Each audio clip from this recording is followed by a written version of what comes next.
La vida de Günter Grass, nacido en 1927 en la entonces ciudad libre de Danzig, actual ciudad polaca de Gdansk, estuvo marcada a fuego por la Segunda Guerra Mundial, por su participación en ella como miembro de la SS, por su responsabilidad como alemán en la muerte de millones de víctimas, por el desgarro profundo que la barbarie de la guerra produjo en la conciencia de los alemanes.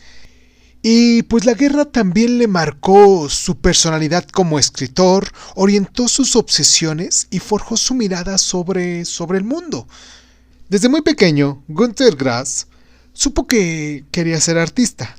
Su talento para dibujar y escribir llamó pronto la atención de sus maestros y de su propia madre.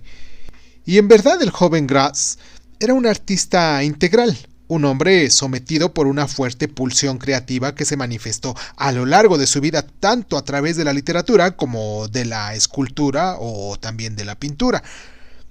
Pero antes de comenzar su trayectoria, le sorprendió la Segunda Guerra Mundial.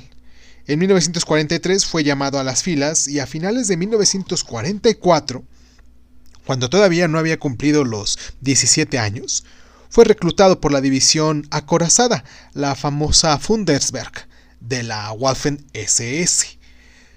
Estos fueron apenas unos meses y hasta los procesos de Nuremberg no tuvo conciencia de los crímenes nazis. En una de las batallas del Frente Oriental cerca de Berlín, fue hecho prisionero por las tropas estadounidenses y pasó 2 años en prisión hasta que salió en libertad en 1946. Tras esta guerra, Grass trabajó como agricultor y picaderero, aunque seguía soñando con ser artista. En 1949 comenzó a estudiar artes plásticas en Düsseldorf y en Berlín, mientras escribía y ya publicaba sus primeras obras. Ya en 1959, la aparición de El tambor de hojalata le cambió radicalmente la vida, ya que se convirtió en la sensación literaria del momento y en el autor de culto de la generación de posguerra. Y desde ese momento su carrera literaria destacó. Le siguieron obras como El gato y el ratón, hecha en 1961, Años del perro en 1963, El Radaballo en 1977, La rateza en 1986. Y pues al mismo tiempo se comprometió con el Partido Socialdemócrata Alemán y publicó varios ensayos políticos como Alemania, una unificación insensata, hecha en 1989, o Discurso de la pérdida, sobre el declinar de la cultura de la Alemania unida, hecha en 1993. En 1999 le fue otorgado el Premio de Literatura y ese mismo año fue galardonado con el Premio Príncipe de Asturias de las Letras en 1999. Ya en el año 2007 publicó Pelando la cebolla, de carácter autobiográfico, en el que se reveló con gran escándalo público, por cierto, su pasado en la SS. Esto es Crónica Lonares. Yo soy Irving Sun y así como ya escucharon el día de hoy, vamos a hablar del tambor de hojalata. Y espero que las personitas que se están dando el tiempo para podernos escuchar, para podernos descargar, se encuentren muy bien. Todos esos lunares que ya se han ido anexando con el tiempo y que pues se han nombrado lunares por el hecho del nombre del programa. Espero también que se encuentren muy bien. A todos ellos les mando un abrazo y como pues decimos aquí, ¿no? Esto es tratando de que aprendamos algo nuevo cada día. Y pues nada, vamos a escuchar nuestro intro. Como les repito, esto es Crónica Lonares, yo soy Irving Sun. Y pues, ¿qué tal si comenzamos?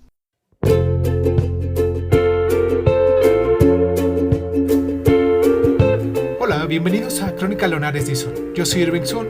Escúchanos en tu plataforma favorita. Y si quieres tener acceso preferente, dale al botón de membresías en YouTube y ahí encontrarás audios exclusivos para miembros de este canal. Y sin más ni más, ¿qué tal si comenzamos?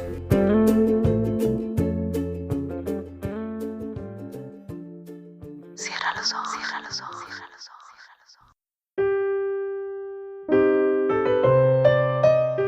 El tambor de hojalata nos cuenta la extraordinaria historia de Oscar Matzenhardt, personaje un tanto excepcional donde los haya, claro, internado a los 29 años en un sanatorio psiquiátrico. Y pues desde el manicomio, Oscar nos va rememorando su vida y la de su familia, pintando de cierto modo un fresco que abarca la primera mitad del siglo XX. Pero Oscar no es ni de lejos un hombre común, ya que al cumplir 3 años recibió como regalo un tambor de hojalata del que nunca más nunca más se separó. Y ese mismo día decidió dejar de crecer. Fue su forma, de cierto modo, ¿cómo decirlo?, radical, ciertamente, de manifestar el rechazo por el mundo de los adultos. Y poco a poco, Oscar, singular narrador cargado de mordacidad, despiadada ironía y un agudo y muy personal sentido del humor, nos fue introduciendo a las figuras y circunstancias que le cambiaron su vida, desde lo que fueron sus abuelos hasta el surgimiento del nazismo, un mundo que se siente tan extraño e incomprensible que se niega a formar parte de él. De ahí su negativa también a crecer, claro, una decisión que le salva con frecuencia la vida en un mundo despiadado, pues su escaso tamaño hace que los demás le vean como un ser infantil e inmaduro, tan ingenuo que no supone peligro alguno. Sin embargo, es precisamente su inmadurez, su posición al margen del mundo, lo que nos permite tener una visión lúdica de todos estos acontecimientos. Por su vida van desfilando numerosos personajes, entre ellos su abuela Ana Bronsky y sus 7 faldas, bajo las que Oscar se refugiaba de niño, Bebra, un acróbata enano que había alcanzado el éxito y que por lo tanto se convierte en un ídolo para este protagonista, María, su primer amor. También hay una pandilla de chicos que le adoran porque le creen el mismísimo Jesús encarnado, Dorotea, una enfermera de la que se enamora, los músicos de su grupo de jazz, entre tantas otros personajes que salen ahí. Y bueno, con todos estos personajes también van desfilando los acontecimientos políticos de ese momento. La crisis del 29, la hiperinflación, la ascensión del nazismo y el bombardeo de Danzig, su ciudad, que en este caso fue bombardeada por los alemanes. Esta misma escena en sí es un tanto reveladora, ya que bajo las bombas, Oscar permanece con su padre y otros compañeros en la oficina de correos, jugando a las cartas, imagínense. Saber que su destino no está en sus manos, que nada pueden hacer salvo esperar. Y así que, ya puestos a entretenerse, pues lo único que les queda es la espera. Esta novela está repleta de historias asombrosas, de divertidas anécdotas y reflexiones amargas que van retratando al pueblo alemán, su pasmo y su hipnotizada aceptación del ascenso del nazismo, su callada complicidad, su participación en la guerra y el abrumador sentimiento de culpa que siguió después en la derrota. Y pues, la mirada de Oscar es tremendamente lúcida, como solo puede serlo la mirada de un niño de indudable capacidad intelectual que voluntariamente renuncia a formar parte del mundo. Y pues bueno, ya que les conté más o menos de qué trata la historia y que muchos de ustedes seguramente se habrán interesado, vamos a hacer nuestra primera pausa para recomendarles que nos escuchen en nuestras diferentes plataformas, para que nos sigan, porque así como el tema de hoy, tenemos muchísimos otros temas, recomendaciones de libros también, hoy en particular de Lunay Dice, que es cuando hablamos de literatura, y recomendamos uno que otro libro. Les recomiendo mucho que se tomen el tiempo para descargarnos, para que pues estén con nosotros y que nos dejen sus comentarios. Y pues nos pueden encontrar en Crónica Lunares de Zoom, en Facebook, en Instagram, en YouTube, en eBooks, en Anchor, en Breaker Audio, en Google Podcast, Apple Podcast, en Overcast, en Radio Republic, en Spotify, en TuneIn, en YouTube. En YouTube creo que sí, nos siguen descargando ahí en YouTube, también nos encuentran. En SoundCloud, en Speaker, en iHeartRadio y muy recientemente en Amazon Podcast también. Y pues nada, vamos a nuestra pausa y regresamos con algunas cosas que nos conviene hablar sobre esta lectura.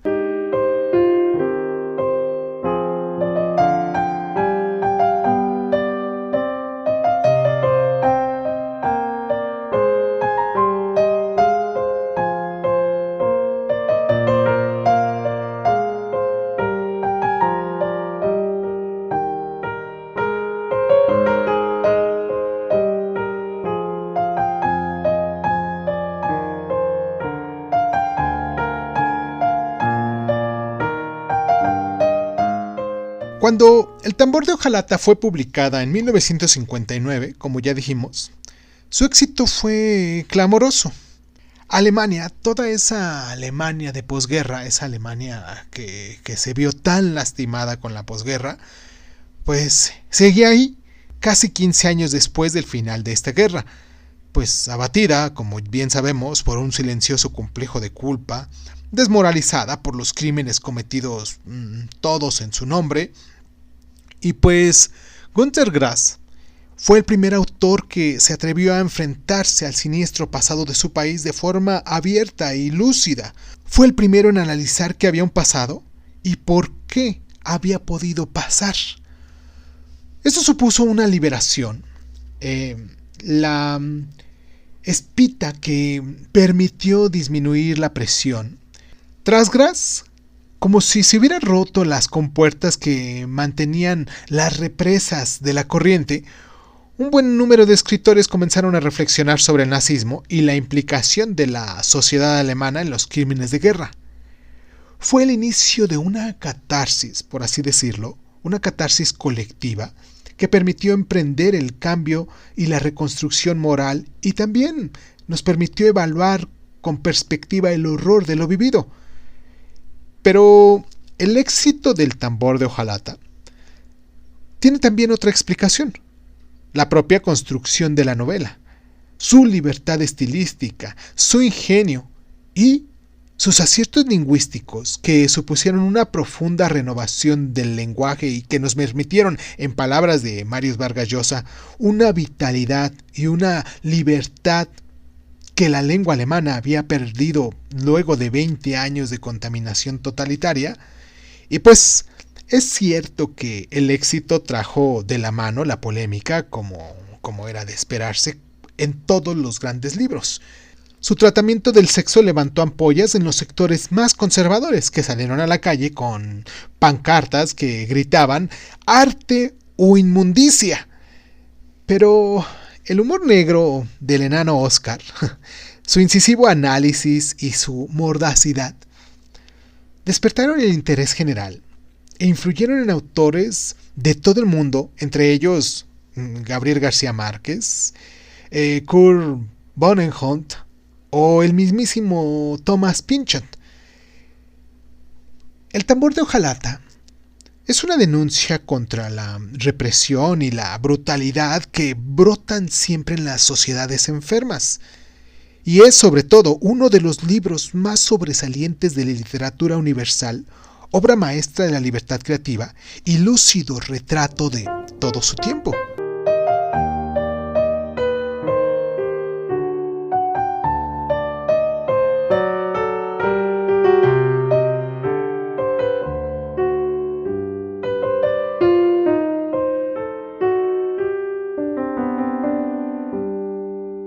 Grass ha afirmado que, cuando estuvo en el campo de prisioneros tras la guerra, coincidió con un joven llamado Joseph Ratzinger, hoy el Papa Benedicto XVI, el Papa que acaba de fallecer hace un par de semanas.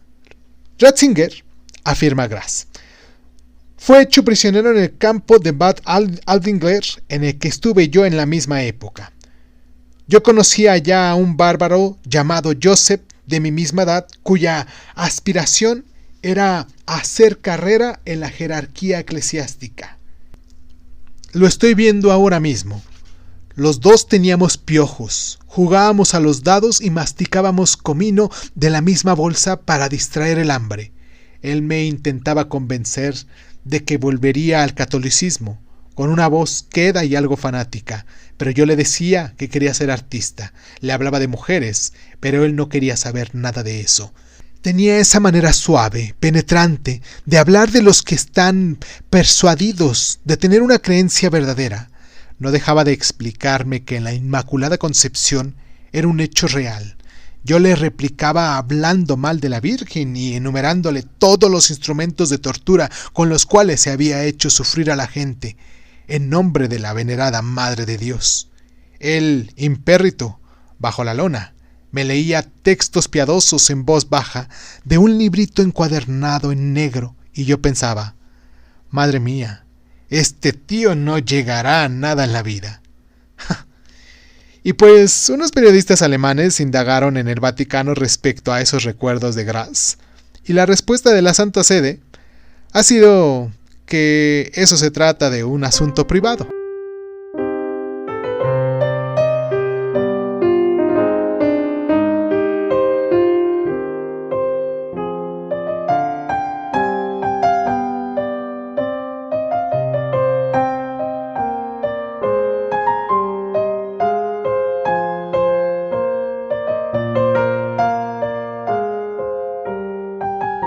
Günter Grass no podía ser menos que sus colegas de profesión y genialidad. El Premio Nobel de Literatura y el Premio Príncipe de Asturias fueron escritos a mano, ajenos a este siglo de ordenadores. Pero eso sí, esa concesión a la modernidad transcribe la segunda y la tercera versión de cada texto con una máquina de escribir de esas que hoy nos parecen ya siendo de la prehistoria. Günter Grass escribía sobre un pequeño pupitre. Con frecuencia se levantaba a dar paseos por la habitación, mientras murmuraba para sus adentros una y otra vez las frases que quería escribir, proceso durante el cual las va depurando, reduciéndolas a una mínima expresión. Y como bien sabemos, solo entonces se anima a pasarlas al papel.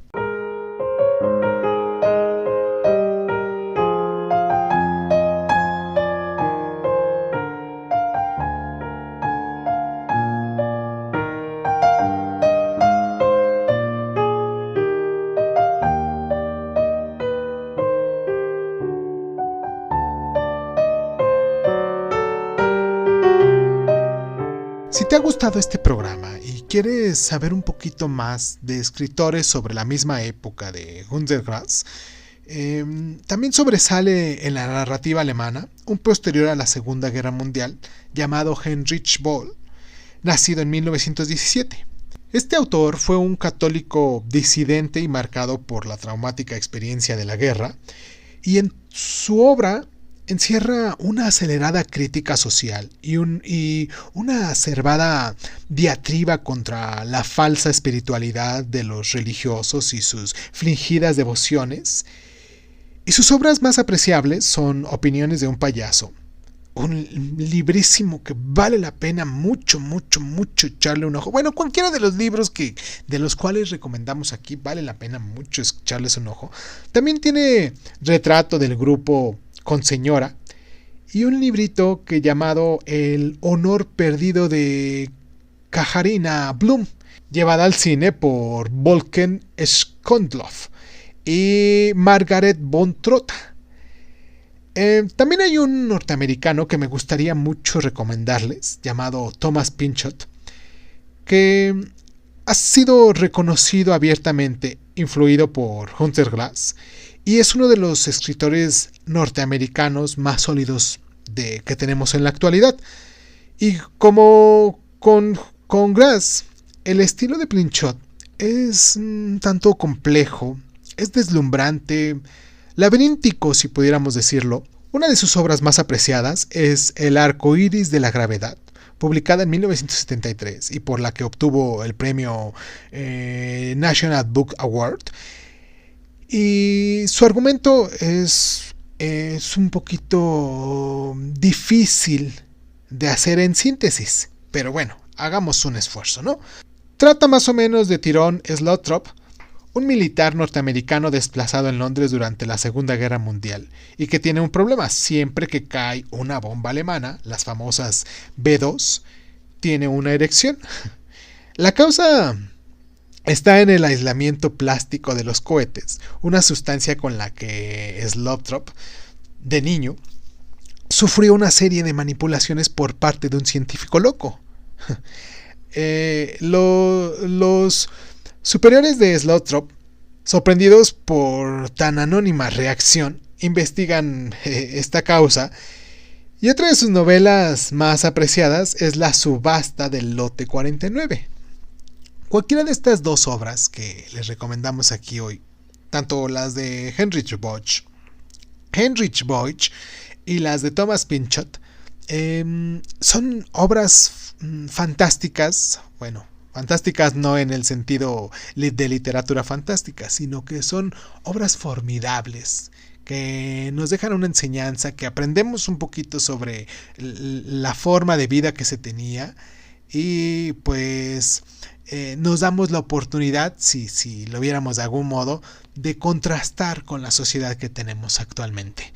Y pues nada, quiero terminar nuestro programa mandándoles un abrazo muy grande a todos esos lunares que nos han apoyado aquí en el canal, aquí en el programa de Crónica Lunares de Zoom, que nos han dejado sus donaciones en PayPal, que nos han buscado para dejarnos sus mensajitos, sus correos electrónicos. Y pues si tú quieres ser parte de esta comunidad, si quieres formar parte de nosotros y estar un poquito atentos a lo que estamos haciendo, pues te recomiendo que te suscribas a las diferentes plataformas que ya anteriormente cité. Y pues si quieres también dejar alguna donación, recuerda que nos puedes encontrar en PayPal como Irvingsun, @Irvingsun. Así nos encuentras y puedes dejar desde $1 en adelante, lo que ustedes quieran. Y pues a todos ellos que nos han estado apoyando, que nos han estado siguiendo desde hace tiempo y que recientemente también nos han estado compartiendo un poquito de su vida personal, a todos ellos les mando un abrazo. A todos ellos les agradezco también por las donaciones que hacen, y pues los espero la próxima semana. Vamos a hablar sobre este gran libro de Julio Cortázar, el libro más conocido creo que hasta la fecha. Tiene muchísimos libros muy buenos, tiene unos cuentos muy muy excelentes, pero este creo que es el libro más comercial de él. La próxima semana vamos a hablar de Rayuela. Los espero aquí, en el mismo lugar, en el mismo horario y en la misma frecuencia, ¿vale? Yo soy Irvingsun, esto es Crónica Lunares. Nos descargas en Spotify, en iTunes y en Amazon, y también en iVoox, en todas las plataformas de audio y podcast. Ahí nos encuentras como Crónica Lunares de Zoom. Yo soy Irvingsun y pues muchísimas gracias. Y los espero la próxima semana, No se les olvide, la próxima semana a la misma hora. Suscríbete a Crónica Lunares de Zoom en Spotify y otras plataformas de audio y de podcast. Si te gusta lo que estamos haciendo, regálanos un like, comparte este audio en tus redes sociales y sobre todo, déjanos un comentario con tus inquietudes, ¿vale?